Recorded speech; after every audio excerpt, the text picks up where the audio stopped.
뉴스 브리핑 제작에 도움 주신 분들입니다.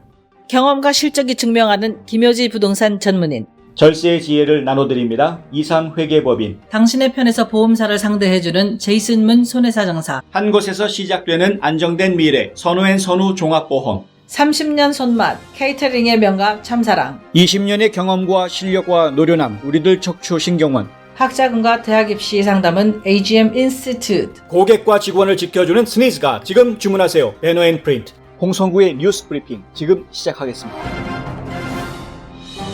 로컬 소식입니다.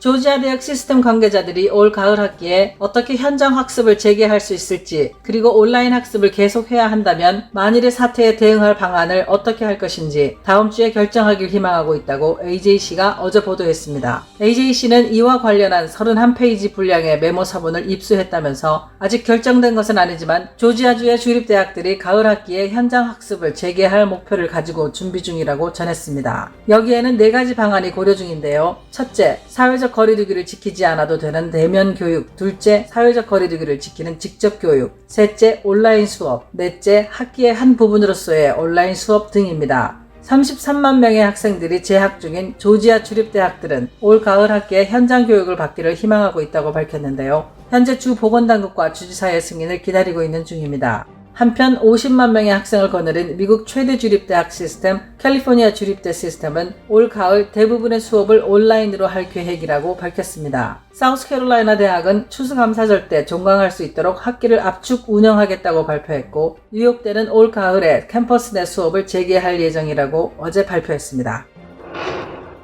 조지아주 공중보건부는 지난 주말 동안 1일 신규 감염자 수가 감소하는 추세로 보여진 코로나 바이러스 데이터 실수가 처리 오류로 인한 것이라며 사과한다는 내용의 성명서를 지난 18일 내놨습니다. 주 보건부 트위터에 올라온 내용에는 231건의 세롤로그 검사 결과가 실수로 잘못 기록됐다면서 오류는 수정됐고 혼란을 드린 데 대해 죄송하다고 했는데요. 세롤로그 검사란 바이러스에 노출되었을 가능성이 있거나 코로나19가 완치된 환자에게서 면역 체계에 의해 생성된 항체, 즉 단백질을 확인하기 위해 행해지는 혈액 검사입니다. 주 보건부가 코로나19 관련 통계를 잘못 보여준 것은 이번이 처음이 아닙니다. 지난주 보건부 홈페이지에 게시됐다가 논란이 일자 하루 만에 사라진 이 막대 그래프는 얼핏 보면 내리막 경사를 보이는 듯 하지만 X축의 날짜를 자세히 보면 순서가 뒤죽박죽인 것을 확인할 수 있습니다. 착시 현상을 노린 것으로 의심되는 부분인데요. 수많은 주민들이 자신의 가게를 열어야 할지 말지를 결정하기 위해 이런 자료들을 참고하는 상황에서 주정부가 부정확한 방식으로 정보를 전달하는 것이 혹시 숨은 의도를 가지고 있는 것은 아니냐는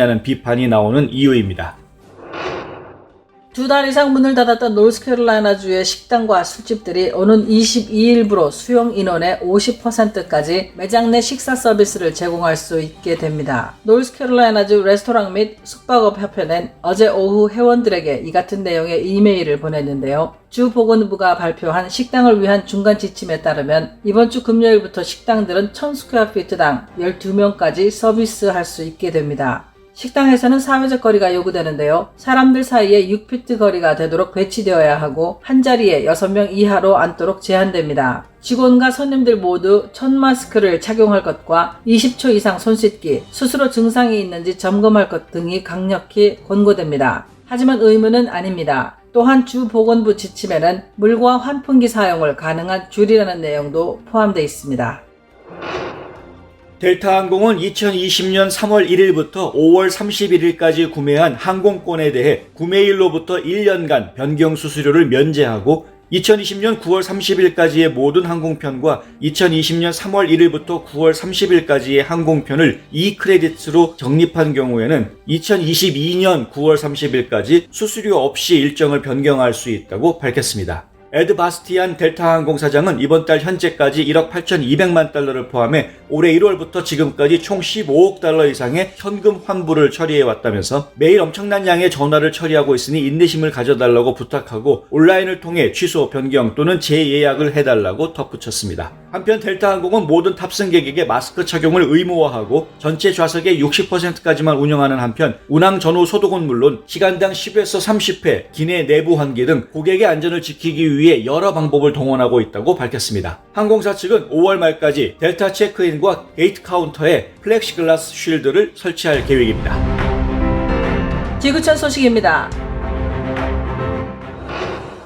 대만 역사상 최초의 여성 총통으로 연임에 성공한 차이잉원 총통이 20일 취임식을 갖고 집권 2기를 시작했습니다. 차이 총통은 대만 최고 학부인 대만대를 졸업하고 미국 코넬대와 런던 정경대에서 각각 법학 석박사 학위를 받고 대만 국립정치대 등에서 10년간 교수로 활동한 법학자 출신인데요. 차이 총통은 중국이 강요하는 일국 양제를 수용하지 않겠다는 뜻을 재차 천명했습니다. 그러면서 중국과 대만이 서로 대등한 관계 속에서 대화를 나눌 수 있다며 평화, 대등, 민주, 대화의 8글자를 다시 한번 강조한다고 말했습니다. 차이 총통은 지난 1월 이후 대만은 민주선거와 코로나19 방역 성과 등 두 가지로 국제사회를 놀라게 했다면서 국제기구에 더욱 적극적으로 참여하면서 미국, 일본, 유럽 등 가치관을 함께하는 국가들과 관계를 심화하겠다고 말했습니다. 고공행진하는 지지율 속에서 집권 2기를 시작한 차이 총통이 산적한 현안과 급변하는 정세 속에서 대만인들의 기대와 희망에 부응해 어떤 행보를 보여줄지 주목됩니다.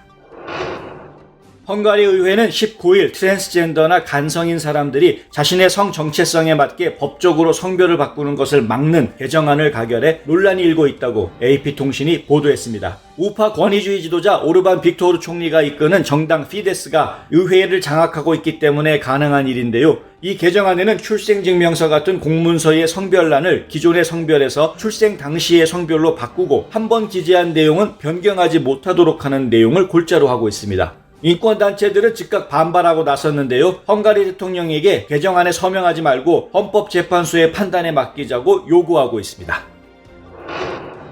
태국 방콕 시내에 있는 시컨스퀘어 쇼핑몰에 손을 대지 않고 발을 사용해 운행할 수 있는 엘리베이터가 등장해 화제를 모으고 있습니다. 시컨스퀘어 쇼핑몰은 엘리베이터 바로 앞에 손 세정제를 비치하고 엘리베이터가 올라갈지 또는 내려갈지를 결정하는 버튼을 발로 누르는 페달로 조작하도록 했습니다. 또 엘리베이터 내부에도 열림과 닫힘은 물론 층수가 적힌 페달을 설치해 발로 누르면 자신이 원하는 층으로 갈 수 있도록 했습니다. 코로나19 감염에 대한 우려로 사람들이 손으로 엘리베이터 버튼을 누르기를 꺼린다는 데 착안한 것인데요. 실제로 태국에서는 누군가 침을 묻힌 손으로 엘리베이터 버튼을 만지는 영상이 공개돼 큰 논란이 일자 일부 콘도나 쇼핑몰에서는 이쑤시개 등을 엘리베이터 내에 비치해 손으로 직접 버튼을 누르지 않게 하는 공효지책을 마련하기도 했습니다. 한국 소식입니다. 검찰이 오늘 회계부정 의혹 등이 제기된 일본군 성노예제 문제 해결을 위한 정의기억연대 정의연에 대한 압수수색에 들어가며 강제 수사에 착수했습니다. 서울 서부지검 형사 4부 최지석 부장검사는 이날 서울 마포구 성산동 정의연 사무실에 대한 압수수색 영장을 집행하고 있다고 밝혔습니다. 검찰은 오후 5시께 수사관들을 보내 정의연과 그 전신인 정대협의 회계 및 각종 사업 관련 자료를 확보하고 있는 것으로 전해졌습니다. 법조계에서는 정의연과 윤미향 더불어민주당 당선인에 대한 고발 내용이 사실로 확인될 경우 기부금 및 후원금 사용과 회계 부정 논란을 둘러싼 횡령 혐의와 경기도 안성쉼터 고가 매입 논란에 따른 업무상 배임 혐의를 따질 수 있다고 보고 있습니다. 검찰은 일본군 위안부 피해자인 이용수 할머니가 지난 7일 정의연을 비판하는 기자회견을 한 후 이 단체의 회계 처리와 사업 진행 방식 전반에 대한 의혹이 눈덩이처럼 불어나고 고발이 잇따르자 발빠르게 강제 수사에 나선 것으로 보입니다.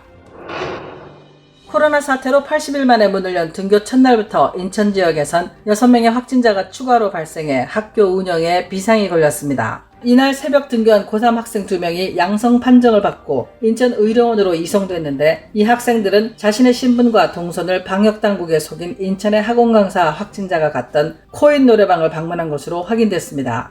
이날 오후에는 이 학생들의 어머니와 남동생까지 확진 판정을 받았는데요. 인천시 교육청은 등교 수업 첫날부터 고3 학생 확진자가 나오자 이들의 동선을 고려해 인천의 10개 구군 가운데 5개 구 전체의 모든 학생들을 귀가 조치했습니다. 시교육청과 교육부는 전원 귀가 조처가 내려진 66개 고등학교에 한해 21일로 예정된 경기도 교육청 주관 전국연합학력평가를 온라인으로 치르기로 했습니다. 또 코로나19 확산 추이에 따라 이번 주에는 이들 학교의 등교를 재개하지 않고 원격 수업을 할 방침입니다.